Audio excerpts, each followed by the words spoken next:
Un autre argument fallacieux qui est fait par les défenseurs d'Israël, c'est que apparemment en 2005, Israël s'est dégagé de la bande de Gaza.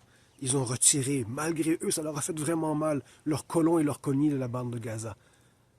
Donc, ce n'est plus une colonie, il n'y a plus d'occupation.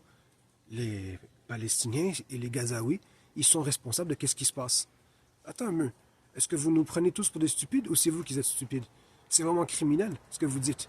Il y a un siege illégal, médiéval, qui dure depuis 2006. Tout l'ensemble du territoire est clôturé, bloqué. Murs, clôtures, barbelés, snipers. Un siège terrestre et un siège maritime, parce que Gaza, c'est sur la mer Méditerranée. Il n'y a aucun accès pour les gens de Gaza à la mer.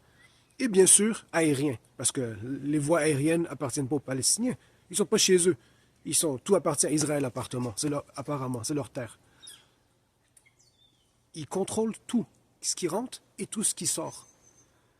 Il y a une seule manière pour un Palestinien de sortir, c'est demander permission à Israël, et ceux qui décident.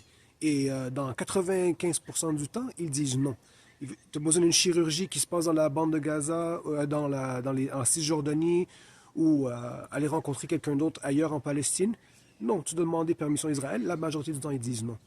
La seule chose qu'ils acceptent la plupart du temps, c'est le one way out. Tu sors et tu reviens plus jamais. Parce que leur but, c'est toujours le même, c'est vider la Palestine de ses habitants. Alors, quand vous allez argumenter avec quelqu'un, prenez pas les gens pour des stupides. OK, ce que vous faites depuis 2005, vous les sionistes, c'est-à-dire ceux qui sont israéliens, qui soutiennent ce que vous faites, ce qui se passe présentement, et nos gouvernements, nos médias de masse, prenez pas des gens pour des cons. La Palestine et Gaza est occupée au complet. Et c'est criminel. Et on va y mettre fin.